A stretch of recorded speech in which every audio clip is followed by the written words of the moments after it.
Enough! I'm just an unwanted child anyway. A young girl screams with all her might, longing for her mother's true love. What is a family really? As I ponder this eternal question, I hold the crying girl in my arms. My name is Emily. I became pregnant for the first time at 32. My husband Kenneth is 35 and has a child from a previous marriage. This is my first marriage, but Kenneth's second. He has a daughter with his ex-wife, Rosie. Rosie's infidelity was the cause of the divorce. Kenneth wanted to take his daughter, but she, only 2 at the time, adamantly refused to leave Rosie. Reluctantly, Kenneth let her go, as Rosie promised to take care of her. 5 years after the divorce, Kenneth still pays child support, but has never seen his daughter. I met Kenneth 4 years ago.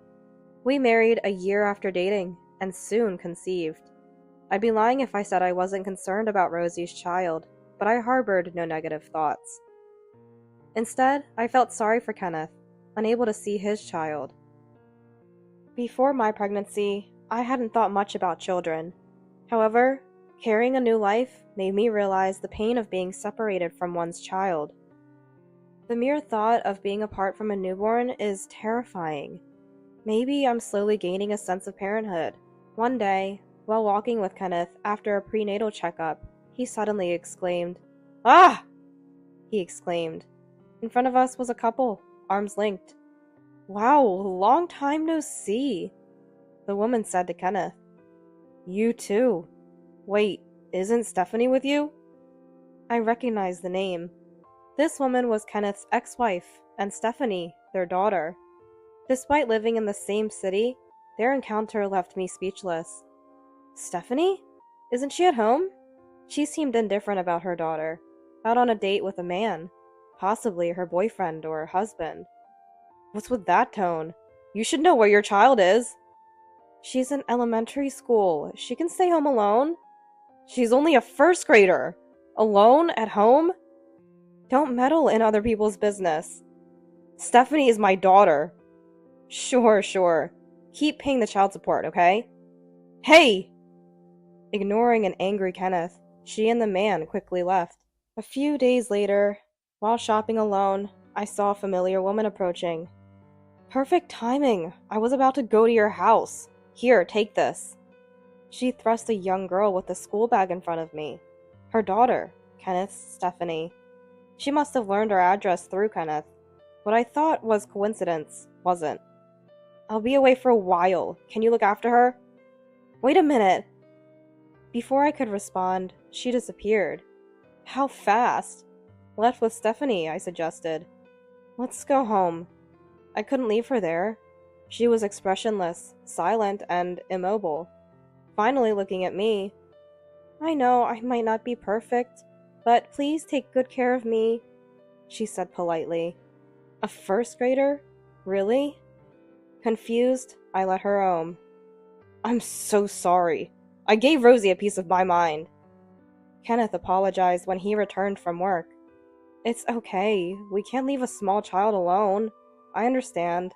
It's unclear what Stephanie thought of her father, but she quietly read her book.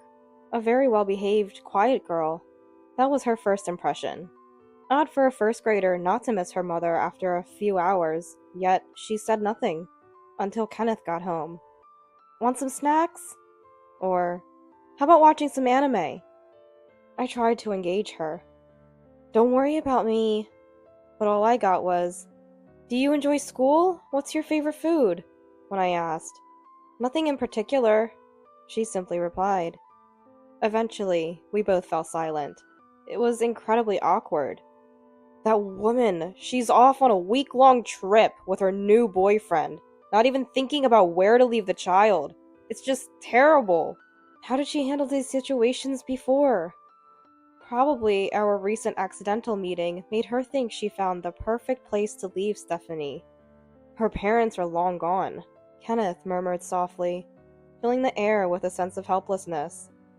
For a week, Stephanie remained a good girl. You might think that's good, right?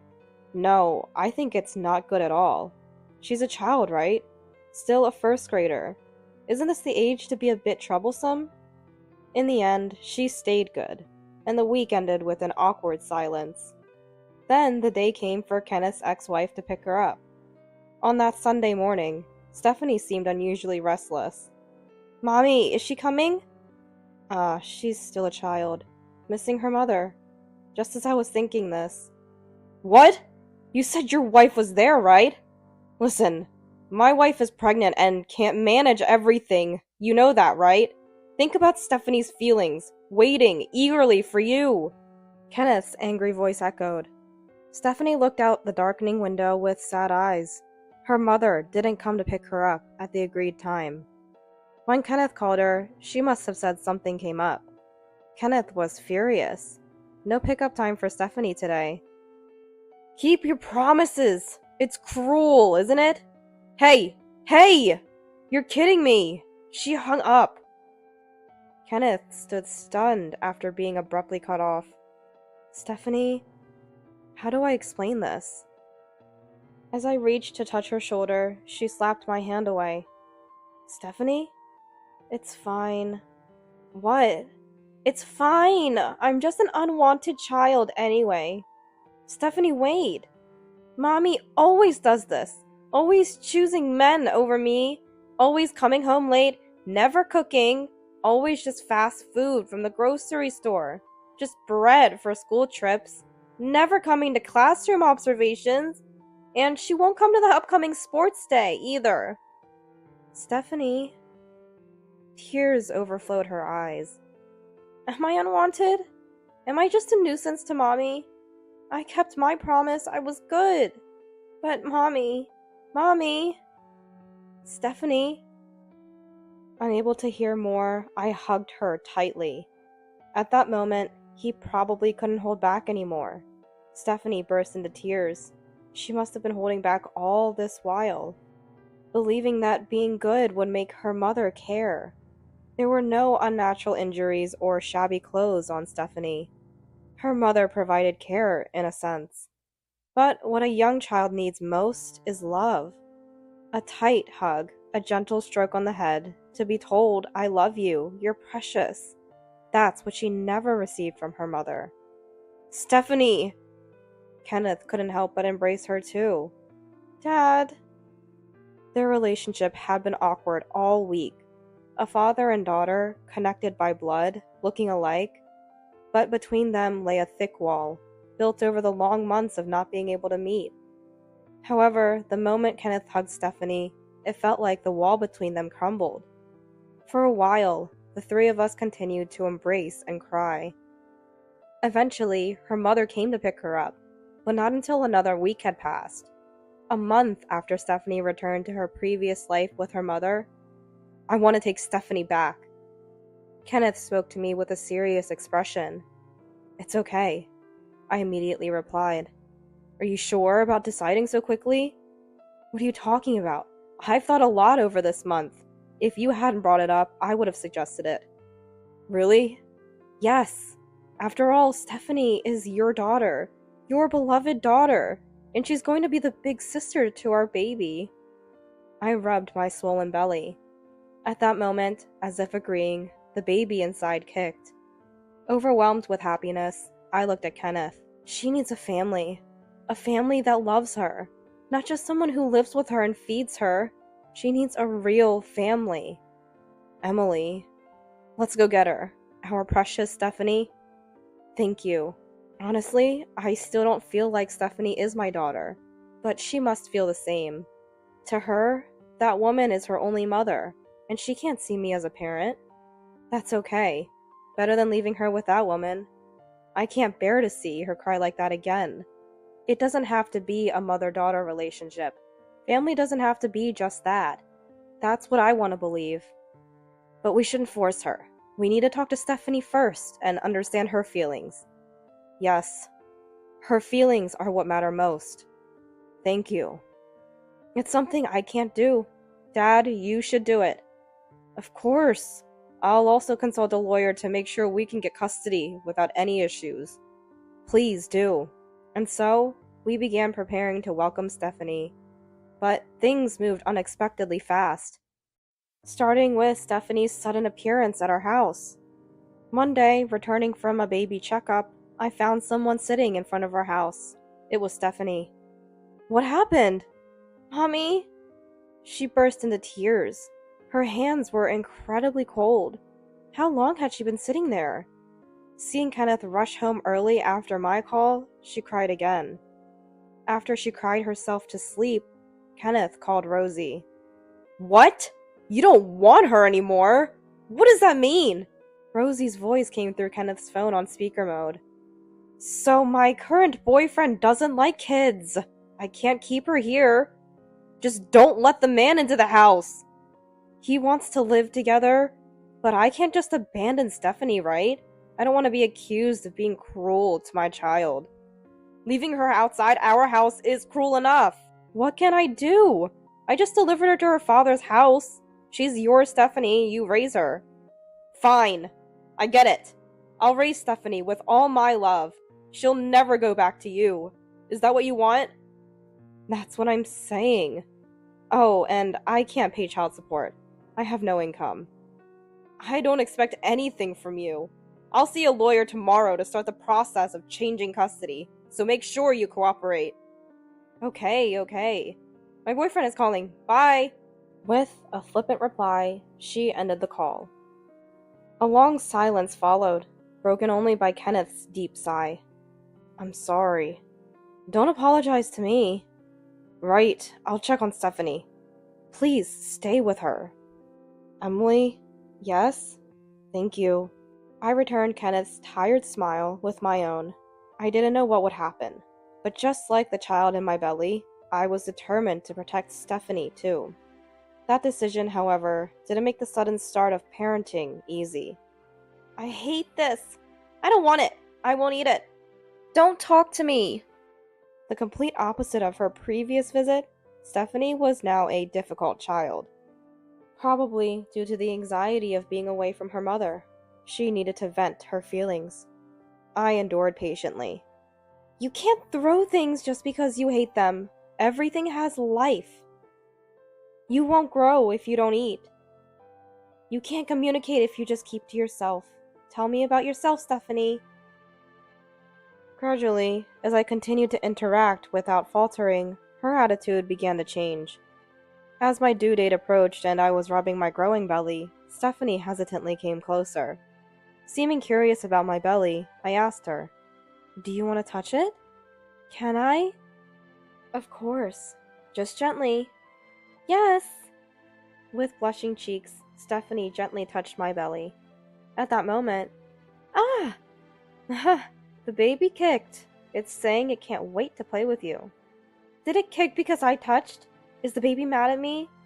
No, not at all. It's saying it's excited to have you as a big sister. Big sister? Yes, Stephanie, you are this baby's big sister. Really? I'm a big sister. Although she wasn't blood related to me, she indeed was the baby's big sister. That thought felt strange to both of us, and we shared a smile. It was the first time she truly smiled from her heart. Soon after, our son, Theo, was born. As a first-time mother, I was extremely cautious with the newborn. Kenneth, too, was gingerly holding the baby, his touch hesitant after so long. Stephanie was astonished by the presence of a baby, a brother, and the innocent face of the sleeping infant. Our strange relationship, no doubt, looked like a real family to anyone. Over 10 years have passed since we welcomed Stephanie into our family. Now, close to graduating high school, Stephanie has finally grown out of her rebellious phase. These days, it's Theo who's more troublesome. One day, Kenneth received a call from Rosie, his ex-wife, after more than a decade of estrangement. What could it be? I was worried. After the call, Kenneth summoned Stephanie and me to the living room. Rosie wants to see Stephanie. What? Why now? Apparently, Rosie is alone now. She must be lonely. Always so selfish. Kenneth spat out angrily, raw emotion in his voice. I felt the same. After all these years of ignoring Stephanie, not even trying to see her? But the decision to meet or not was Stephanie's. Kenneth and I looked at her. Stephanie, it's your decision. To Kenneth's question. I want to see Mommy, she said. I see. But just to meet. I don't want to live with her. I momentarily thought she couldn't forget her biological mother, but her next words surprised me. My place is here, with Dad, Emily, and Theo. Here. Only. Stephanie. But still, Mommy is Mommy. Please understand my desire to see her. Of course. She has grown up, become an adult. I was moved to tears by her ability to express her feelings so clearly. Stephanie calls me by my name.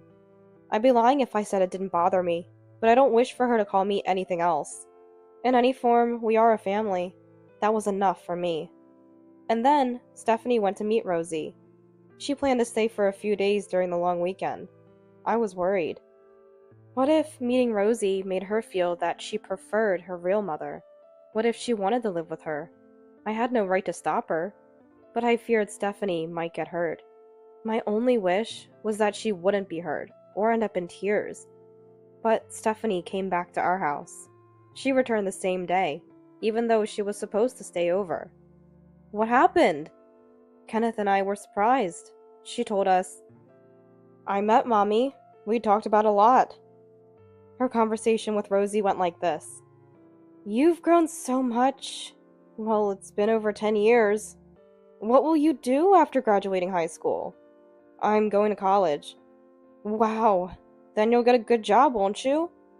I've decided what I want to do, and I'll work hard to achieve it. Amazing. Just like my daughter.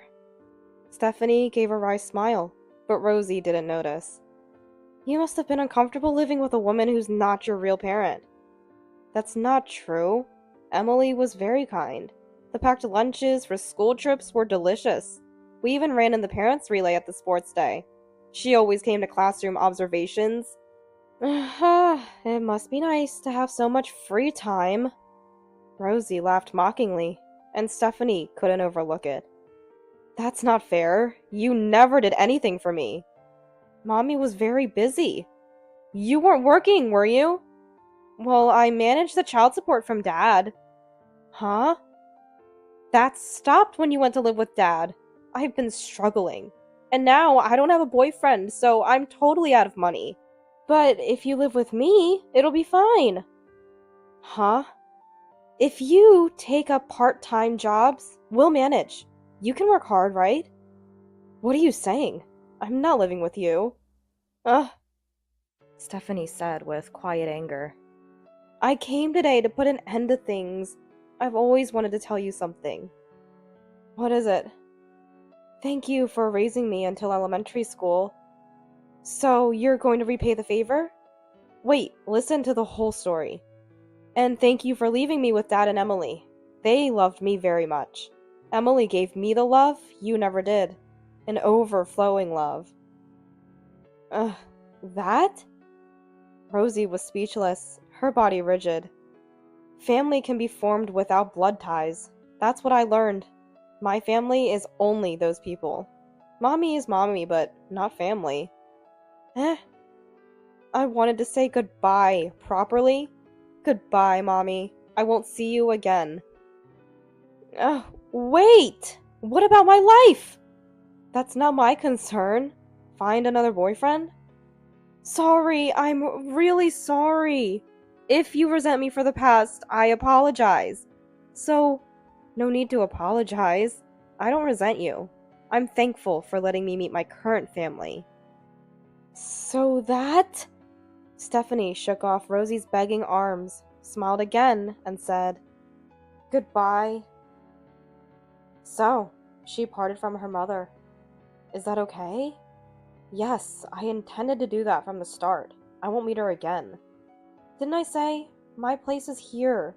My family is everyone here. Dad, Theo, and Mom. Huh?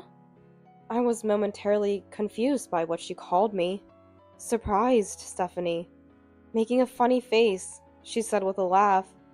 What did you just say? Mommy is Mommy. Dad is Dad. Theo is my brother. And Emily is Mom. Right? Her cheeks flushed with a shy blush. Mom. Stephanie repeated, and I couldn't hold back anymore. Stephanie! Wow! She looked puzzled as she embraced me, tears streaming down my face. Really, Mom always cries so easily, she said, laughing. After that, the whereabouts of that woman, who fell into debt, remained unknown. Our family's connection with her was completely severed. Hey Stephanie, you forgot your lunch money? Oh no, I have a part-time job and we'll be home late today. Call me when you get to the station. I'll come pick you up. No need for that. It is necessary. It's dangerous. Alright, I understand. You worry too much. What kind of mom wouldn't worry about her daughter? Stephanie, now a university student, seems busy, but happy with her student life. Her constant smiles make me happy too. I'm off then, Mom! She waves as she leaves. I too smile and wave back, wishing happiness for her family today as well.